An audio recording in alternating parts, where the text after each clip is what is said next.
하나님의 말씀 함께 보겠습니다. 오늘 이 밤에 하나님께서 우리에게 주신 말씀은 출애굽기 3장 1절에서 5절까지의 말씀입니다. 구약성경 출애굽기 3장 1절에서 5절까지의 말씀입니다.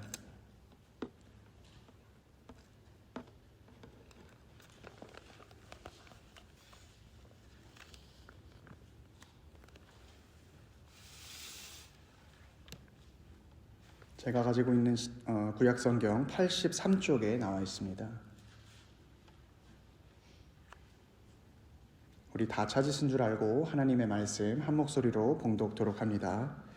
모세가 그의 장인 미디안 제사장 이드로의 양떼를 치더니 그 떼를 광야 서쪽으로 인도하여 하나님의 산 호렙에 이르매 여호와의 사자가 떨기나무 가운데로부터 나오는 불꽃 안에서 그에게 나타나시리라. 그가 보니 떨기나무에 불이 붙었으나 그 떨기나무가 사라지지 아니하는지라. 이에 모세가 이르되 내가 돌이켜 가서 이 큰 광경을 보리라. 떨기나무가 어찌하여 타지 아니하는고 하니 그때에 여호와께서 그가 보려고 돌이켜 오는 것을 보신지라. 하나님이 떨기나무 가운데서 그를 불러 이르시되 모세야 모세야 하시매 그가 이르되 내가 여기 있나이다. 하나님이 이르시되 이리로 가까이 오지 말라. 내가 선 곳은 거룩한 땅이니 내 발에서 신을 벗으라. 아멘. 저는 오늘 본문 말씀을 통해서 그대는 어디에 서 있는가 라는 제목으로 하나님의 말씀을 선포하도록 하겠습니다. 우리는 앞으로 4주간, 이제 오늘부터 4주간 예배라는 주제로 금요 예배에서 시리즈 설교를 진행하고자 합니다. 사실 여기 계신 분들께서 이미 신앙생활도 굉장히 오래 하셔서 예배도 익숙하고 예배에 대해서 많이 알고 계실 텐데요. 그럼에도 불구하고 우리가 또다시 이 예배에 대해서 생각해 봐야 하는 이유는 예배를 드렸을 때에 지금 나의 신앙의 상태가 그대로 드러나기 때문이고 또 예배를 드림으로 인해서 우리의 신앙이 계속해서 성장해 나갈 수 있기 때문입니다. 뜨거운 신앙을 가진 사람은 예배를 드릴 때의 그 눈빛부터가 다릅니다. 이미 마음이 다 열려서 은혜 받을 준비가 되어 있습니다. 그러나 반면에 신앙의 어려움을 만나서 마치 씨앗이 그 가시덤불에 갇혀서 자라지 못하는 것 같은 상황에 있는 분들은 예배에 집중하기가 어렵습니다. 그러나 예배를 통해서 주님을 뵙기만 한다면, 주님을 만나기만 한다면 내가 예배 드리기 이전에 어떠한 상황이었고 또 어떠한 조건에 있었을지라도 하나님을 만난 사람은 변화하고 힘을 얻습니다. 왜냐하면 예배 가운데 주님께서 부어주시는 은혜가 있기 때문입니다. 그래서 예배는 단순히 교회에 나와서 시간을 들여 모임을 갖는 그러한 시간이 아닙니다. 살아계신 하나님을 만나는 시간입니다.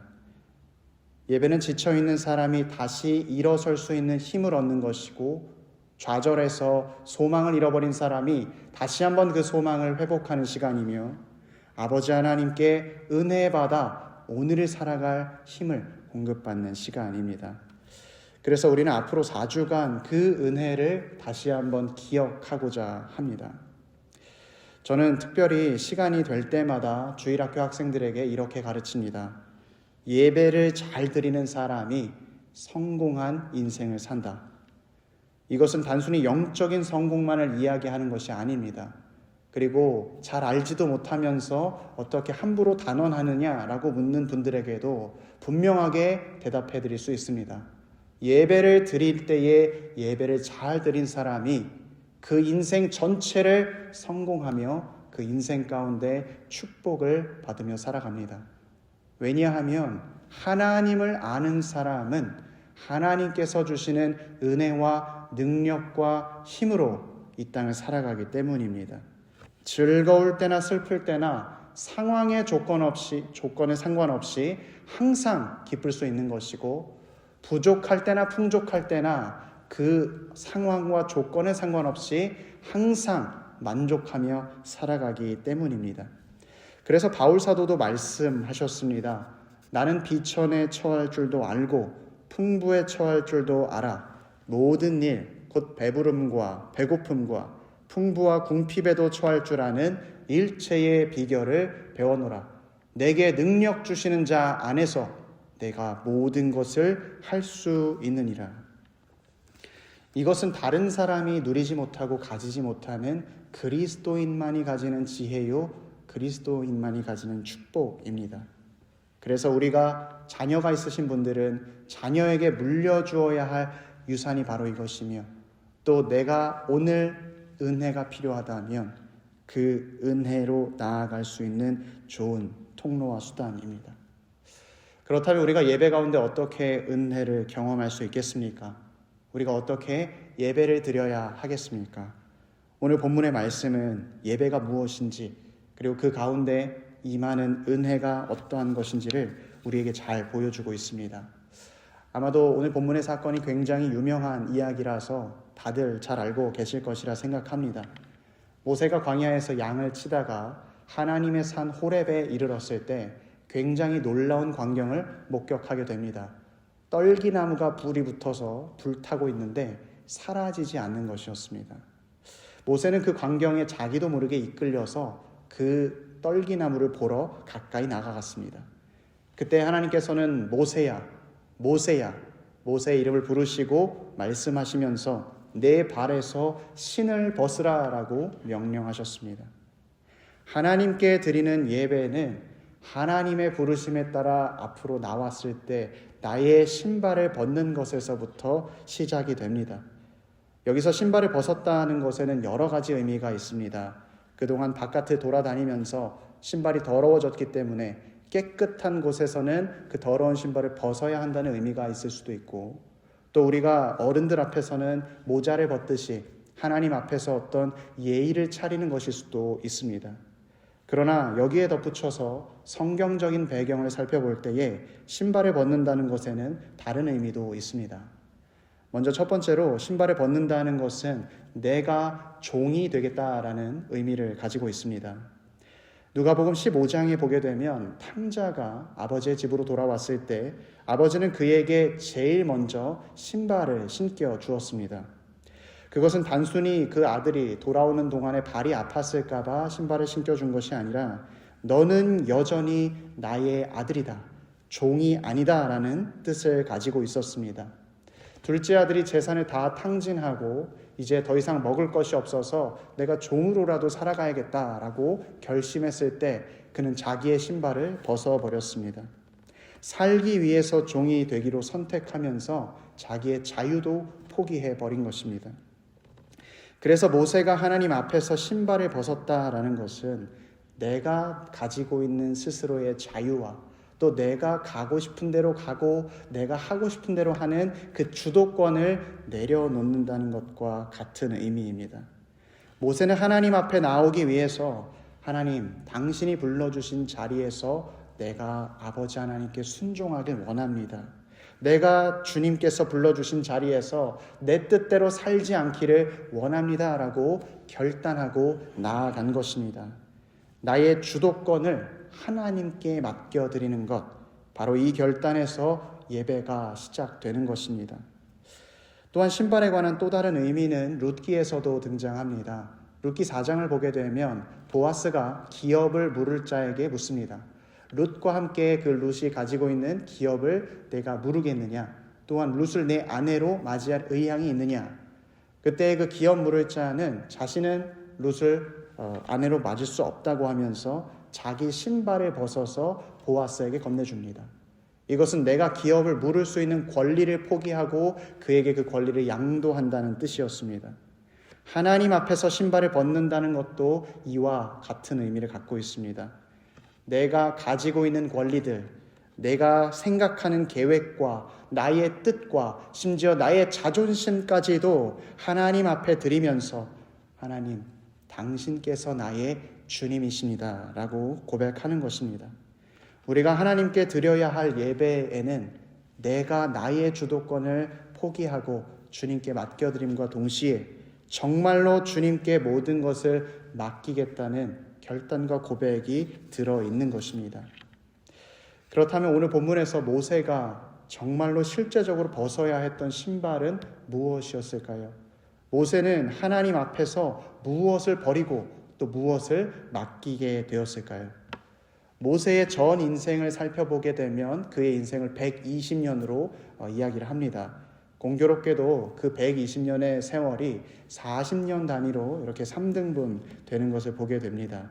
그리고 그가 벗어야 했던 신발은 하나님을 만나기 이전에 40년의 그 두 번의 세월, 그 각각의 세월들을 의미했습니다. 첫 번째 그의 인생의 40년은 그가 이집트의 왕궁에서 왕자로 살았었던 시기입니다. 그는 당시 세계 최고의 수준으로 교육을 받았고 최고의 지위와 최고의 권리를 누렸었습니다. 모세는 자신이 특별한 사람이다라고 생각을 했고 그 확신 가운데 내가 저 히브리 나의 민족을 구원해야겠다라고 생각하고 있었습니다. 그러나 그는 자기의 손으로 이집트 사람을 죽이게 되었고 결국 광야로 도망쳐야 했습니다. 나는 대단한 사람이다. 나는 할 수 있다. 이러한 생각이 40년 동안 모세의 인생을 지탱해 왔지만 그것은 결국 그를 무너뜨리고 그의 인생을 망가뜨린 것입니다. 모세가 정말로 하나님 앞에 서기 위해서 벗어야 했던 첫 번째 신발은 바로 내가 할 수 있다라는 교만함의 신발이었습니다. 하나님이 없이도 내 힘으로 살 수 있다는 생각들, 나 스스로도 잘할 수 있다라고 여겼던 그 교만함을 하나님 앞에서 그는 벗어버려야 했습니다. 그러나 모세가 버려야 할 것은 이것이 끝이 아니었습니다. 그는 교만 외에도 하나님 앞에 맡겨야 할 것이 또 남아 있었습니다. 그것은 모세의 인생의 두 번째 40년의 세월이었습니다. 그의 처지는 이제 왕궁에서 광야로 또 왕자에서 그냥 목동으로 완전히 달라졌었습니다. 그리고 80살이 되도록 그는 평생의 후회와 평생의 두려움 속에서 살아야 했습니다. 40의 나이 때까지는 내가 무엇이든지 할 수 있다라는 자신감이 있었지만 그 이후의 삶은 내가 무엇을 할 수 있을까? 내가 여기서 어떤 일을 할 수 있을까라는 좌절감 속에서 살고 있었습니다. 그는 어쩔 수 없이 그냥 양을 치면서 그 고된 일을 감당하면서 하루하루 살아가기 때문에 하루하루를 버티는 그런 인생을 사는 사람이 되어 있었습니다. 그러나 모세가 하나님 앞으로 나아가기 위해서 벗어버려야 했던 나머지 하나가 바로 이런 모습이었습니다. 그가 좌절하고 이제는 안 된다, 늦었다라는 그 잘못된 생각을 하나님 앞에서 벗어버려야 했습니다. 반대로 내가 할 수 있다라고 생각한 것도 잘못된 것이었지만 내가 이제는 할 수 없다라고 스스로 나의 마음을 닫아버리는 좌절감 역시도 하나님 앞에 버려야 했던 것이었습니다. 그렇게 모세가 교만과 좌절을 버리고 나서 하나님 앞에 나오게 되었을 때 비로소 그는 하나님을 보게 되었고 하나님을 만나게 되었습니다. 사랑하는 피스메이커 교우 여러분, 우리는 언제나 하나님 앞에 서 있는 사람들입니다. 내가 하나님이 계신지 계시지 않은지 인식하지 못한다 할지라도 하나님께서는 언제나 우리 곁에 계십니다.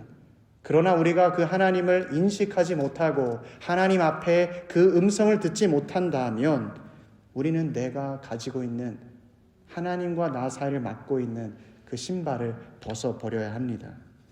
이 정도는 내가 할 수 있지, 내 방식대로 살면 문제가 없지, 교만의 신발을 벗어버려야 합니다. 나 같은 사람이 이제는 무엇을 할 수 있겠는가? 이제 와서 무엇이 달라졌는가? 너무 늦었다라는 좌절의 신발도 우리는 벗어버려야 합니다. 그때 우리는 비로소 나를 의지하는 것도 아니요, 나를 포기하는 것도 아니요, 온전히 하나님께 나를 맡길 수 있기 때문입니다. 하나님만 붙드는 신앙을 가지고 신령과 진정으로 예배할 수 있는 것입니다. 이렇게 모세가 신발을 벗고 하나님 앞에 섰을 때에 하나님은 침묵하지 않으셨습니다. 오늘 말씀을 보니까 하나님께서는 모세에게 불타는 불꽃으로 나타나셨다라고 이야기를 합니다. 우리가 평상시에 알고 있는 불의 모습은 굉장히 두렵고 무서운 모습입니다. 모든 것을 순식간에 태워버리고 재만 남기기 때문에 옛날 어른들은 이 불을 가리켜서 화마다라고, 화마, 불의 마귀의 모습이다라고 이야기를 했습니다. 걷잡을 수 없이 퍼지는 그 불길의 파괴적인 모습이 마치 마귀와 같다라는 뜻이었습니다. 마찬가지로 성경 또한 이 불의 위력을 가지고 하나님을 설명할 때에 하나님께서는 소멸하시는 불이다라고 이야기를 합니다. 마태복음의 세례 요한은 이렇게 이야기했습니다. 나는 너희로 회개하게 하기 위하여 물로 세례를 베풀거니와 내 뒤에 오시는 이는 나보다 능력이 많으시니 나는 그의 신을 들기도 감당하지 못하겠노라. 그는 성령과 불로 너희에게 세례를 베푸실 것이요 손에 키를 들고 자기의 타작마당을 정하게 하사 알곡은 모아 곳간에 들이고 쭉정이는 꺼지지 않는 불에 태우시리라. 하나님께서는 원래 모든 불로서 죄악과 더러운 것과 악한 것을 다 사르시는 소멸하시는 불이었습니다. 그런데 오늘 모세가 보고 있는 이 불은 달랐습니다. 떨기나무에 불이 붙어서 타고 있었는데 그 나무가 없어지지 않은 것입니다. 오히려 불 가운데에서 그 떨기나무는 빛나고 있었습니다. 그냥 사람들이 지나치는 옛날 그냥 안 좋은 가치 없는 나무가 아니라 지나가는 사람도 돌아보게 되는 놀라운 모습이 되어 있었습니다. 모세가 보았던 불은 심판과 정죄의 불이 아니라 하나님의 생명의 불이었습니다. 태우고 없애기 위해 임하는 불꽃이 아니라 함께 하시고 심지어 지켜주시기 위해 임하시는 불꽃이었습니다. 그렇다면 하나님께서는 왜 하필 광야에서 그 떨기나무에 임하셨는가? 사실 떨기나무는 광야에서 가장 흔하면서 동시에 볼품없는 나무였습니다. 광야 곳곳에 널려 있지만 그 나무에는 열매도 맺히지 않고 그 나무는 그늘도 만들 수 없어서 어떠한 기능도 없었고 심지어 관상용으로도 사용하지 않는 아주 가치가 없는 나무였습니다. 누구도 거들떠보지 않는 잡목과도 같은 존재, 하나님은 그 나무에 임하신 것입니다. 왜냐하면 사실 이 떨기나무가 모세의 현재 상태를 보여주고 있었기 때문입니다. 아무도 찾지 않고 기억하지 않고 자기 스스로도 자기 자신에 대해서 어떠한 확신과 의미도 찾지 못한 채 그냥 하루하루 살아가는 모세의 인생 가운데 하나님께서 임하신 것입니다. 하나님께서는 모세를 기억하시고 그를 부르셔서 소멸하지 않은 불로, 생명의 불로 임하여 주셨습니다. 우리가 오늘 읽지는 않았지만 7절과 8절 말씀에서 하나님께서는 당신이 모세를 통해서 역사하실 그 내용을 분명하게 말씀하고 계십니다. 여호와께서 이르시되 내가 애굽에 있는 내 백성의 고통을 분명히 보고 그들이 그들의 감독자로 말미암아 부르짖음을 듣고 그 근심을 알고 내가 내려가서 그들의 애굽인의 손에서 건져내고 그들을 그 땅에서 인도하여 아름답고 광대한 땅, 젖과 꿀이 흐르는 땅, 곧 가나안 족속, 헷 족속, 아모리 족속, 브리스 족속, 히위 족속, 여부스 족속의 지방에 데려가려 하노라. 하나님께서는 이스라엘의 고통을 들으셨고 그들의 근심을 아셨고 그들의 부르짖음을 들으셔서 그로 인해 모세를 보내 애굽에서 이스라엘을 건져내고 아름답고 광대한 땅 가나안 땅으로 인도하시겠다고 선포해 주셨습니다. 떨기나무와 같은 모세의 인생 가운데 하나님이 친히 불로 임해 주셨을 때 모세는 생명의 하나님으로 말미암아 순식간에 변화하게 되었습니다. 모세의 세 번째 40년의 삶을 한번 생각해 보십시오. 80살에 하나님을 만나고 그가 120살까지 살면서 어떠한 인생을 살았습니까? 그는 하나님이 말씀하신 대로 이스라엘의 백성을 인도하여 냈고 가나안 땅으로 그들을 인도하여 광야를 걸어갔습니다. 홍해를 가르고 반석에서 물을 내고 하늘에서 만나를 받았습니다. 그것들은 모세 스스로 힘으로 한 것이 아니었습니다. 모세 안에 사라지지 않는 생명의 불이신 하나님께서 함께 하심으로 하나님의 능력으로 말미암아 다 하게 된 것입니다. 그래서 신명기 말씀은 모세가 120세에 죽을 때에 이렇게 모세에 대해서 이야기합니다. 모세가 죽을 때 나이가 120세였으나 그의 눈이 흐리지 아니하였고 기력이 쇠하지 아니하였더라. 하나님의 불꽃이 모세가 하나님 앞에 부름받을 때까지 끝까지 함께 하신 것입니다. 앞서 모세는 80년의 인생 가운데 자신이 교만하다는 사실, 자신이 좌절 가운데 안 된다는 사실을 배우고 버려야 했습니다. 그러나 그 두 가지를 벗어버렸을 때 하나님께서는 친히 그의 인생 가운데 찾아오셔서 불로 임하여 주셨습니다. 평생 그를 지키시고 그와 함께해 주셨습니다. 사랑하는 피스메이커 교우 여러분, 우리가 드리는 예배가 바로 이러한 것입니다. 하나님께서 우리를 부르셔서 우리가 우리의 신발을 벗고 주님 앞으로 나아갔을 때 주님이 불과 같이 임하여 주십니다. 우리는 실은 모세보다 더 큰 은혜와 약속을 받은 사람들입니다. 우리는 불과 성령으로 세례를 받아서 하나님의 자녀가 되어 하나님과 언제나 함께 살아가기 때문입니다. 이제 어떠한 불도, 어떠한 물도, 또 낮의 해와 밤의 달도 우리를 상치 못할 것입니다. 왜냐하면 하나님께서 우리 가운데 함께 해주시기 때문입니다. 다니엘의 세 친구가 7배나 뜨거운 풀무불에 던져졌을 때 그들의 옷은 해지지 않았고 그들의 머리카락은 그을림이 하나 없었습니다. 오히려 그 가운데에 하나님께서 그들과 함께 해주셨습니다. 주의 자녀에게 주시는 하나님의 놀라운 사랑과 보호하심이 그 가운데 있었던 것입니다. 여러분, 그래서 우리가 오늘 예배하는 가운데에 기억해야 할 질문은 바로 이것입니다. 여러분은 지금 어디에 서 있습니까? 누구 앞에 나오셨습니까? 예배 가운데 중요한 것은 내가 얼마나 대단한 사람인가, 내가 얼마나 부족한 사람인지가 아니라 내가 나의 자유를 포기하고 나의 권리를 맡겨드릴 분이 누구인가, 내가 누구에게 예배하고 있는가, 이것이 중요한 것입니다. 생명의 불로 찾아오신 하나님을 뵙는 것, 그분의 임재를 경험하기 위한 것이 예배의 목적이자 예배의 이유입니다. 하나님은 이 시간 우리를 부르시고 우리에게도 명령하고 계십니다. 내가 선 곳은 거룩한 땅이니 내 발에서 신을 벗으라. 혹시 이 시간 나 자신을 포장하고 있는 어떤 신발이 있다면, 남들에게는 보이고 싶지 않은 나만의 모습이 있다면 그것은 무엇입니까? 벗어버리고 싶어도 낙인과 같이 나를 쫓아다니면서 나의 마음을 어렵게 하고 짓누르는 신발이 있다면 그것이 무엇입니까? 이 시간 그 신발을 벗어버리고 생명이신 주님 앞에 서시길 바랍니다. 떨기나무 같은 인생이라 할지라도 하나님이 불과 같이 임하시면 사람들은 가던 걸음을 멈춰서고 돌아보게 됩니다. 아름답고 놀라운 모습으로 변화합니다. 그래서 우리에게 중요한 것은 내 인생이 어떠하냐, 내가 누구냐 이전에 내 안에 하나님이 계시느냐, 이것이 중요한 것입니다.